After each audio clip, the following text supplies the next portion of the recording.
Nüüd traagiline uudis. Iisraeli mees on sooritanud enesetapu oma parima sõbra haual. Sugulaste sõnul sooritas 30-aastane Bar Asraf Shaarai Tikvast enesetapu Liron Baruda haual, kes mõrvati Hamasi terrorirünnaku ajal Nova muusikafestivalil 7. oktoobril. Iisraeli meedia tsiteerib sugulasi, kes ütlevad, et tema parim sõber mõrvati Novas. Nad olid lapsepõlvesõbrad. Tal on tema kujutisega tätoveering. Ta oli osa tema hingest. Tema perekond ütleb, et ta on sellest ajast saadik võidelnud, et tema kaotusega toime tulla. Tõesti laastav. Ja nüüd, rääkides traumade mõjust kogu rahvale. Iisraelis on uus kliiniline uuring uurinud tõhusaid ravimeetodeid PTSD-le. 7. oktoobri järel toimunud juhtumite enneolematu kasvu ja jätkuva sõja tõttu. Clalit tervishoiuteenuste Haemeki meditsiinikeskuse uuring näitas, et umbes 80% Iisraeli sõduritest, kes läbisid MDMA-ga toetatud psühhoteraapia PTSD raviks, kogesid sümptomite olulist vähenemist. Uuring viidi läbi haigla psühhedeelse ravikeskuses. See hindas MDMA-ga toetatud psühhoteraapia ohutust ja tõhusust PTSD allkannatavate sõdurite seas. Tõepoolest väga huvitav.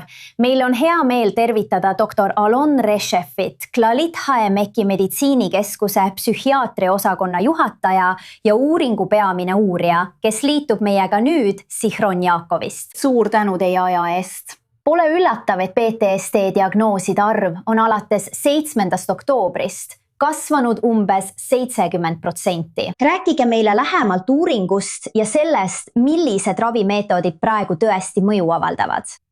Nii et kõigepealt aitäh kutsumast. See projekt on meie jaoks väga-väga oluline ja ma arvan, et ka Iisraeli ühiskonna jaoks. Me seisame silmitsi tohutu PTSD lainega Iisraelis, peamiselt lahinguveteranide seas, aga mitte ainult.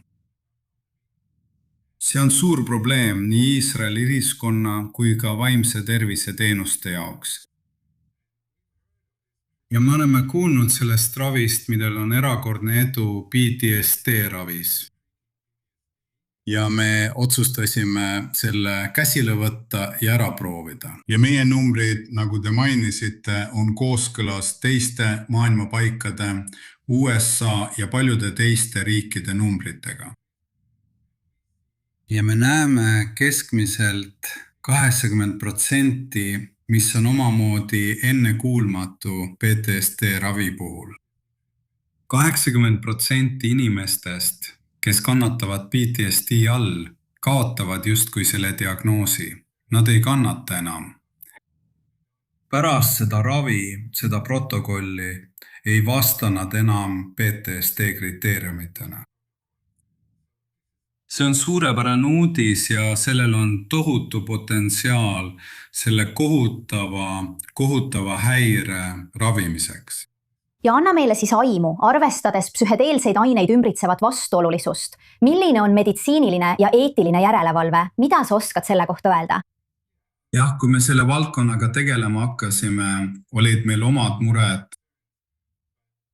Aga seda tehakse samamoodi ja sama protokolli järgi nagu USAs ja tegelikult ei saanud see FDA ega Iisraeli tervishoiuministeeriumi heakskiitu. Nii et me teeme seda teadusprotokolli alusel, mis on väga-väga range. Ja me jälgime kõiki kõrvaltoimeid ja kõiki probleeme. See ravi on väga oluline rõhutada. See ei ole mingi lähme lõbutsema ja proovime MDMA-d, mis on toimeaine. See ei ole lõbu pärast, see on selle ainega väga raske teekonna või seansi läbimine, mis kestab pikki tunde, umbes 8 tundi. Ja selle seansi ajal psühhoteraapias osalemine. Ja psühhoteraapia, selle ravimi kasutamise kombinatsioon mis avab psühhoteraapia kaudu meele, et kohtuda valulike mälestuste ja piinavate kannatustega. kannatustega, mis on seotud moraalse kahjustusega. Ja see aitab sellel inimesel kohtuda selle kannatusega teistsuguses meeleseisundis ja oma PTSD-ga tegeleda. Ja me oleme alles alguses. Me uurime seda asja, see ei ole nagu ime, aga sellel on väga palju lubavad mõjud. See on tõesti väga oluline punkt, et eesmärk ei ole traumaatilisi mälestusi kustutada, vaid aidata patsientidel neid turvaliselt läbi töötada. See on tõesti väga põnev valdkond ja muidugi tekitab see ka palju küsimusi mõju kohta, mitte ainult sõduritele, vaid ka nende peredele ja lähedastele. See on midagi, mida me kindlasti tulevikus põhjalikumalt käsitleme. Praegu peame selle teema siin lõpetama, aga me hindame väga teie mõtteid ja soovime teile palju edu. Doktor Alon Rešev, otseülekandes Sihroon Jakovist, palju edu teie uurimistöös. Aitäh! Aitäh, Te Taabere!